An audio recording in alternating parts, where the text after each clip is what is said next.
Proper पुण्यातील famous Joshi वडेवाला आहे ना, तर त्याच्यासारखी एकदम प्रॉपर वड्याची टेस्ट वगैरे येणार आहे वड्याला. तर व्हिडिओ कंटिन्यू पहा. तर हाय हॅलो नमस्कार. तर पुन्हा एकदा माझ्या युट्यूबच्या नवीन ब्लॉग चॅनलमध्ये तुमचं अगदी मनापासून स्वागत आहे सर्वांना. श्री स्वामी समर्थ.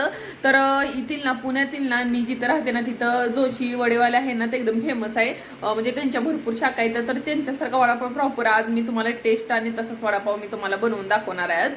तर व्हिडिओ पहा. तर सुरुवातीला बटाटे शिजवून घेतलेले आहेत आणि बटाटा शिजवताना नॉर्मल असं मीठ टाकलेलं आहे त्याच्यात चव उतरण्यासाठी. आणि त्याच्यानंतर आता आपण बनवणार आहोत त्याचं जी काय हे आहे ना मसाला आहे ना वडापावचा, तो मसाला तर इथं टाकलेला आहे. आता भरपूर असा अद्रक, लसूण, त्याच्यानंतर हिरवी मिरची आणि थोडीशी ना त्यांची टेस्ट तिखट असते तर त्याप्रमाणे मी बनवणार आहे. तर मग तिखट थोडीशी जास्त घातलेली आहे, हिरवी मिरची. त्याच्यानंतर हे सगळं आहे ना आता मिक्सरला लावून घ्यायचं आहे. तर वडापाव तर सगळेजण बनवतात, ज्याच्या त्याच्या वेगळ्या पद्धती असतात, पण इथलं जे फेमस वडापाव आहे ना तर तसा एकदम प्रॉपर वडापाव मी आज बनवणार आहे. आणि आता हे सगळं मिक्सरला लावून घेतलेलं आहे आपण. तर थोडंसं असं जास्त पण पेस्ट बारीक करायची नाही, थोडंसं असं जाडसर ठेवायचं आहे. आणि हे बघा हे अशी टाईप आता झालेली आहे आपली वडापावची, म्हणजे मसाला झालेला आहे. आता त्याच्यात टाकणार आहे त्याच्यानंतर कोथिंबीर. तर आता कोथिंबीरला थोडंसं फिरवून घेतलेलं आहे आणि त्याच्यानंतर आता डायरेक्ट आपल्याला त्याचा मसाला तयार करायला घ्यायचा आहे. तर त्या कढईमध्ये टाकलेलं आहे तेल. त्याच्यामध्ये थोडीशी मोहरीचा जास्त वापर करायचा नाही आणि जिरीचा सुद्धा जास्त वापर करायचा नाही. वापर जास्त आपला मसाला म्हणजे एकदम अद्रक लसूणची जास्त टेस्ट लागली पाहिजे, त्याच्यासाठी भरपूर अशा प्रमाणात मी अद्रक घातलेला आहे. भरपूर असा लसूण ठेचून घेतलेला भरपूर टाकलेला आहे आणि कोथिंबीर, हिरवी मिरचीची जरा जास्त टेस्ट. तर हे सगळं मिश्रण आहे ना ते छान असं आता मी तेलामध्ये तळून घेते. एकदम नॉर्मल जिरी आणि नॉर्मल मोहरी घातलेली आहे, नावापुरती, अगदी नावापुरती घातलेली आहे. त्याच्यानंतर हे बघा असं चांगलं तेल सुटायला लागलं तोपर्यंत थोडंसं आपण याच्यामध्ये आता मीठ टाकून घेतलेलं आहे आणि आता हे चांगलं तळून घ्यायचं आपल्याला. तर खाली थोडंसं चटकायला लागलंय म्हणलं तर वरून थोडंसं तेल टाकू शकतो. थोडासा नॉर्मल कढीपत्त्याची टेस्ट येण्यासाठी, त्याचा स्वाद येण्यासाठी कढीपत्ता टाकलेला आहे. त्याच्यानंतर चांगला असं मस्त जी हिरवी मिरची आहे ना ती पूर्ण हिरवी मिरची एकदम अशी कच्ची राहते कामा नये, पूर्ण अशी तळून निघली पाहिजे. त्याच्यानंतर टाकलेली आहे भरपूर अशी हळद, कारण आता आपण टाकलेलं आहे आपलं हे टाकून घेतलेलं आहे आपण कोथिंबीर आणि हिरवी मिरची टाकली त्यामुळे त्याला जास्त असा ग्रीन कलर येतोय, त्याच्यासाठी हळद जास्त टाकलेली आहे. तर त्याचा ना ग्रीन कलर, हिरवा कलर निघून जावा आणि थोडंसं असा रंग, मस्त असा रंग यावा भाजीला बटाट्याच्या. तर त्याचा मसाला जो असतो ना वडापाव मधला, तर आपण आता तो तयार करायला घेणार आहे. तर आपला असं हे मॅशर आहे ना, ह्यानं मिक्स करून घ्यायचं आहे असं व्यवस्थित. आणि असं एकदम पेस्ट सारखं हे एकदम हे होतं बघा, एकदम आपल्या पावभाजीचं कसं असते आपण बारीक करतो तशाप्रमाणे मस्त असं बटाटा आहे ना तो असा करून घ्यायचा एकदम असा एकदम ह्याच्यासारखा एकदम एकजीव करून घेतलेला आहे. आणि असा एकजीव करून घ्यायचा. त्याच्यानंतर हा मसाला त्याच्यामध्ये टाकून घेतलेला आहे. मसाला कधीही जास्त कच्चा ठेवायचा नाही किंवा कलरसाठी त्याला हिरवी मिरची वगैरे कमी वापरायची नाही. कलर हा ऑटोमॅटिक वडापावला येत असतो ज्यावेळेस आपण त्याचे मसाला तयार करतो ना, तर ऑटोमॅटिक कलर येतो. तर आता मस्त असा आपले सगळा त्याचा मसाला झालेला आहे. आता हा मसाला ह्याच्यामध्ये थोडंसं मीठ मी बटाटा शिजताना टाकलेला आहे. आणि कधी पण तुम्ही वडापाव करत असाल ना तर बटाटा शिजताना थोडंसं मीठ टाका आणि तुम्ही नंतर टेस्ट बघा, त्याला एक वेगळीच टेस्ट येते. आणि त्याच्यानंतर ह्याचे सगळे असे वडापावचे आकाराचे करून ठेवलेले आहेत मी ते साईडला.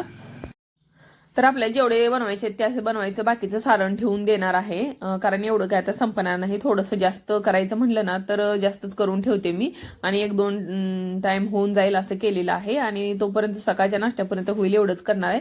बाकी कोणाला आवडलं तर अजून देता येईल. तर अशा प्रकारे सगळं आपण व्यवस्थित करून घ्यायचं आहे. सुरुवातीला हे गोल का केलेलं आहे, कारण आपण गोल असं पहिल्यांदा बनवून ठेवायचं आहे आणि ज्यावेळेस आपण वडे टाकणार आहोत ना त्यावेळेस त्याचा शेप ऑटोमॅटिक मी व्यवस्थित करून घेणार आहे. तर आता इथं पीठ तयार करायला घेतलेलं आहे. तर पीठ ना एकदम सिंपल पद्धतीने तयार करायचं. त्याच्यामध्ये टाकलेलं आहे मी बेसन, त्याच्यानंतर बेसनमध्ये टाकलेलं आहे मीठ आणि त्याच्यानंतर चांगलं असं मस्त मिक्स करून घेतलेलं आहे आणि एकदम किंचित सोडा टाकलेला, एकदम नॉर्मल. शक्यतो सोडा कोणी कोणी वापरत पण नाही, मी एकदम किंचित सोडा टाकलेला आहे. मीठ जरा जास्त टाकलेलं आहे आणि त्याच्यात पण कारण वडापावच्या मसाल्यामध्ये पण एवढं मीठ वापरलेलं नाही, तरी इथं थोडंसं मीठ वापरलेलं आहे. बटाटा शिजताना जेवढं मीठ वापरले ना तर त्याच्यानंतर थोडं मसाला करताना थोडं आणि सगळ्या ह्याच्यात थोडं थोडं वापरून घेतलेलं आहे. असं मस्त ढवळून घ्यायचं, एकजीव करायचं आणि असं व्यवस्थित असं झालं की त्याचं ना हे असं तयार व्हायला पाहिजे बॅटर बघा व्यवस्थित ह्या टाईपमध्ये. असं जर झालं तर समजायचं आपलं परफेक्ट आता झालेलं आहे. तर इकडं मस्त असं तेल गरम झालेलं आहे. तर अशा पद्धतीने बघा असे वडे आहेत ना ते असे थोडेसे चकली चकली केल्यासारखे केलेले आहेत मी. आणि गोल होते ना तो गोल शेप मी काढून त्याच्यानंतर असं चपटं केलेलं आहे टाकताना थोडंसं. तर ते थोडं व्हिडिओमधनं स्किप झालेलं आहे. तर अशा पद्धतीने हे ना थोडंसं असं चपटं असं करून असं सोडून द्यायचं हाताने या बाजूनी, म्हणजे तो आकार बरोबर येते. आणि ती गोल आहे ना तुम्ही तसं तळत तर आकार गोलच राहतोय. त्यामुळे मी करताना गोल केलं होतं, पण थोडंसं परत चपटं करतो आपण साबुदाणा वडे कसं करतो त्या प्रमाणात केलेलं आहे आणि आता सोडून दिलेलं आहे. तर ह्याच्या पद्धतीने ना कधी पण मिडियम ह्याच्यावर किंवा काय असं वडी तळायचं नाही. काय होतं ते तेल जास्त ऑब्झर्व करून घेते आणि परत वड्यामध्ये जास्त तेल होते. तर लक्षात ठेवायचं फुल एकदम हाय स्पीडवर गॅस सोडायचा, हाय फ्लेमवर सोडून भरपूर असं तळून घ्यायचं असं मग फास्टमध्ये, म्हणजे तेल अजिबात वड्यामध्ये राहत नाही. आणि ते जास्त आलटापलटी करत बसायचं नाही, थोडंसं असं तळून घ्यायचं. आणि त्याच्यानंतर जे काय आपला आता चुरा दिसतोय ना तो साईडचा चुरा सुद्धा आपल्याला उपयोगी येणार आहे. त्यामुळे एवढं काय प्रॉपर असे सोडायचं तसं असं काही नाही. वडे सोडताना जे काही साईडचं असते ना, जी आपण चटणी बनवणार असतो, त्यामुळे हे साईडला परत नंतर मी काढून घेणार आहे. तर तसंच ठेवलंय तोपर्यंत. तर इकडची साईड आता व्यवस्थित तळून झाली की एकदा दोनदा फक्त असं थोडंसं हात मारलेला आहे, हलवून घेतलेला आहे. आता त्याच्यानंतर तुम्ही बघा आता ती साईडला चुरा वगैरे काढून घेतलाय. त्याची चटणी बनवता येते. थोडंसं काळं तिखट टाकायचं, थोडंसं लसूण टाकायचं आणि ठेचून घेतली की त्याची आपली चटणी होऊन जाते. आणि थोडंसं खोबरं टाकायचं. ती नाही का खोबऱ्याची चटणी भेटते, तर ती चटणी तिकडे तयार करून ठेवलेली आहे, दाखवते तुम्हाला थोड्या वेळात, व्हिडिओ पुढे बघा. तर त्याच्यानंतर इथं आता वडे वगैरे सगळे हे बघा एकदम प्रॉपर वड्यासारखे वडे झालेले आहेत. आणि जे काय आता म्हणजे ही आहे ना आपलं सॉस वगैरे, टोमॅटो सॉस वगैरे असते ना त्याच्यासोबत पण हे वडे छान लागतात बघा. कारण ह्या वड्यामध्ये थोडीशी टेस्ट तिखट असली ना तर तुम्ही टोमॅटो सॉस सोबत खाल्लं तर एक नंबर लागतंय. तर असे सगळे वडे जे होते ना ते पण मी आता इथं तळून घ्यायला लागलेली आहे. कारण आज आहे पोरांना सुट्टी आणि म्हणलं सुट्टी दिवशी आता जाऊ दे, त्यांना काय शाळा नाही, ही भाजी ती भाजी बनवत काय बसायचं नाही. आणि त्यांना काय म्हणजे असं जेवणच करावं असं काही नाही, नाश्ता सुद्धा पोटभर केलं तर चालतंय. तर कधी कधी आपल्याला आवडलं तर नाश्ता पण आपण पोटभर करू शकतो.